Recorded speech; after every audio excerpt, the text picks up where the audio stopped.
تو لڑی خود رہا ہے اسرائیل کے ساتھ، امریکہ کی سپورٹ پیچھے ہٹ جاتی ہے تو کتنے عرصے تک کنٹینیو رہی؟ میرا خیال کہ یہ جنگ جو ہے وہ طول پکڑے گی. اس کی بڑی وجہ ڈونلڈ ٹرمپ نے کل انٹرویو میں کہا ہے کہ I am not looking for protracted war. میں طویل جنگ کا حامی نہیں ہوں، میں مؤثر جنگ کا اور مختصر جنگ کا حامی ہوں. تو اور دوسری طرف جب وہ کہہ رہے ہیں کہ میں ایران کے ساتھ مذاکرات کرنے کے لیے بھی تیار ہوں، تو مجھے لگتا ہے وہ تابوت میں لاشیں جب رکھی جا رہی تھیں وہ مناظر دیکھ چکے ہیں مارالاگو میں، اور انہیں اچھی طرح سے پتہ ہے مڈ ٹرم الیکشن نومبر میں آنے والے ہیں اور ایک پریشر جنریٹ ہو رہا ہے. یاد رکھیں اگر آپ مماثلت کریں نا عراق وار کی اور ایران وار کی 2003 اور ابھی، تو آپ کو بڑی سملیرٹیز ملتی ہیں، لیکن اس کے اندر پھر بھی انہوں نے نیریٹو شیپ کیا جھوٹا سچا CNN کے تھرو ہے. ٹھیک ہے بالکل. اور انہوں نے کسی حد تک کانگریس کو اپروول ان کا جو ہے نا وہ سیکھ کیا. یہاں پہ کانگریشنل اپروول نہ 12 جون کو تھا نہ ابھی تھا. اور ابھی آپ کو میں بتاؤں سینٹ نے کل بات کی ہے، ان کا ایک گروپ ہے گینگ آف 8، 4 ڈیموکریٹس کے ہیں اور 4 ریپبلکنس کے ہیں. انہوں نے آرمڈ سروسز کمیٹی میں کہا مارکو روبیو کو جلدی ہمیں بریفنگ کرو کہ ہمارے انٹرسٹ کیا تھے، اہداف واضح آتے، کیونکہ ہم لاشیں دیکھ رہے ہیں امریکہ میں آتے ہوئے.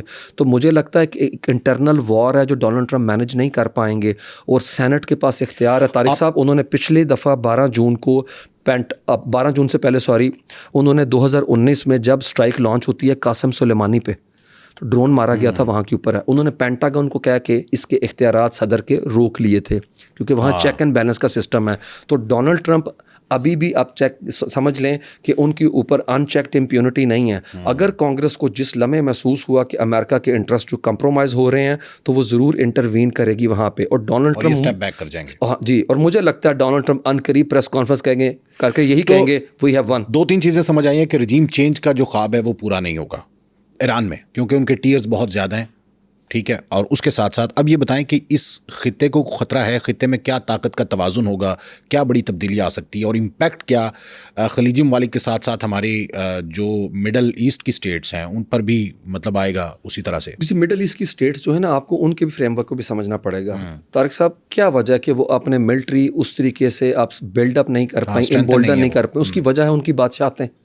انہیں پتہ جس دن آرمی چیف اچھا لگا دیا، جس دن ہم نے فوج کا سائز بڑھا دیا تو یہ ہمارے سر پہ گن رکھ لیں گے. وہ مصر میں دیکھتے ہیں کہ جس طریقے سے سیسی بیٹھا ہوا پاورفل لیڈر ہے، انہوں نے دیکھا صدام حسین کو، انہوں نے لیبیا کو دیکھا. وہ نہیں چاہتے کہ وہاں کے اوپر جو ہے، یا ایران کو دیکھ رہے ہیں، انہیں لگتا ہے کہ ہماری بادشاہت جو ہے اس کی گارنٹی یہ ہے کہ ہم اپنی فوج جو ہے اس کو کم سے کم رکھیں اور زیادہ انحصار کریں سیکیورٹی کا امریکہ پہ. اسی لیے تو وہاں پہ ملٹری کی انسٹالیشن ہے. یاد رکھیں انہوں نے ہائی رائز بنائی، لیکن یہ نہیں سوچا کہ ملٹری کا بلڈ اپ کتنا ضروری ہے ایک ریاست کی ساورینٹی اور ٹیریٹوریل باؤنڈری کے بچاؤ کے لیے. ایران نے بہتر کام کیا اس طرح سے. آپ چیک کریں، کیا ہم پاکستانی خوش نہیں ہم اس ساری صورتحال میں کہ ایٹ لیسٹ ہمارے پاس تو نیوکلیئر ویپن ہے؟ تو جو تنقید وغیرہ تھی اب تو خاموش کر کے بیٹھے ہیں. اب تو وہ وائسز بھی جو ہمیشہ پروگریسو ہوتی ہیں اور کہتی ہیں کہ نہیں زیادہ خرچ کرنا چاہیے عوام کی فلاح و بہبود پہ، آج کی دنیا تو ویسا کوئی فریم ورک نہیں آفر کر رہی ہے. ہمارا ڈیفنس مضبوط ہے، بالکل ڈیفنس مضبوط ہے، اور یہ ہونا چاہیے ڈیفنس مضبوط آج کی دنیا میں. مڈل ایسٹ اسٹیٹس کا نہیں ہے اس طرح سے، ان کا نہیں. اور انٹرسٹنگ بات طارق صاحب کہ وہاں کے اوپر ایک گروپ بنایا، ایک آپ کو 2017 کے اندر ایک باڈی بنائی گئی تھی وہاں کے اوپر جسے کہتے ہیں کہ IMCTC، Islamic military counter terrorism coalition, جس کے سربراہ جنرل راحیل شریف ہیں. اب وہ 2017 میں جو بنائی گئی اس میں 47 کنٹریز تھے مسلم. اس میں 4 ملک نہیں تھے. اس میں لیبنان نہیں تھا، شام نہیں تھا، عراق نہیں تھا، اور ایران نہیں تھا. شیعہ ورلڈ نے کہا یہ ہمارے خلاف اتحاد ہے اور کاؤنٹر ٹیررزم اب کیا کر رہے ہیں، انہیں لوپ میں نہیں لیا. ہم دیکھتے ہیں کہ وہ ابھی تک جو ہے IMCTC کوئی انیشیٹو لینے کے قابل نہیں. ابھی تک اس نے کچھ ایسا نہیں کیا، کوئی سٹیٹمنٹ جاری نہیں کی. GCC نے اجلاس بلا کے ضرور کہا ہم یہ کر دیں گے وہ کر دیں گے.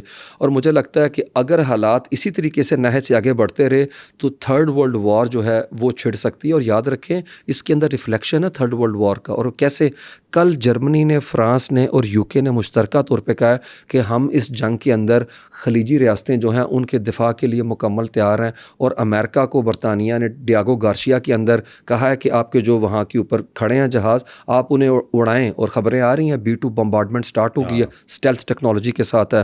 اور ایک اور میں بات ناظرین کو بتا دوں کہ میں کیوں کہہ رہا ہوں 3rd ورلڈ وار ہے.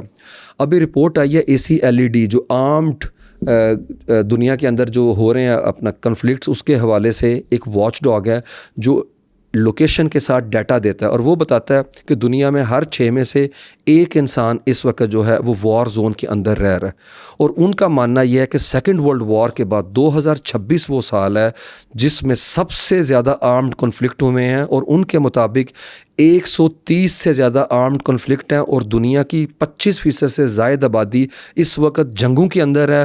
وہاں پہ سول وار ہو رہی ہیں، فارمل وار ہو رہی ہیں، انسرجنسی ہو رہی ہے، اور ان کے مطابق 60 کے قریب کنٹری ڈائریکٹ وار کا حصہ ہیں.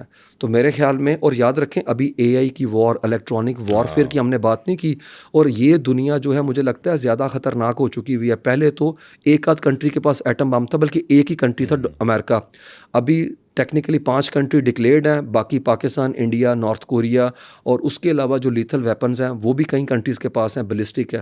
تو مجھے لگتا ہے یہ اے آئی کا فنامنا اور یہ چیزیں دنیا کے اندر ایک ایسا رجحان اور ٹرینڈ سیٹ کر رہے ہیں کہ کوئی ملک اٹھ کے کسی ملک کی قیادت کو ایلیمینیٹ کر تو دے گا. اقوام متحدہ کا کردار کیا ہوگا؟ ہے تو نہیں، نظر تو نہیں آ رہا، کیوں خاموش ہے؟ اقوام متحدہ کا وہی کردار ہے جو پاکستان کی پارلیمنٹ کا ہماری سیاست میں کردار ہے، سمن بکمن امیون، دور دور تک کچھ بھی نہیں ہے، نشستن گفتن برخاستن، لپ سروس بھی میرے خیال میں کسی حد تک ہے.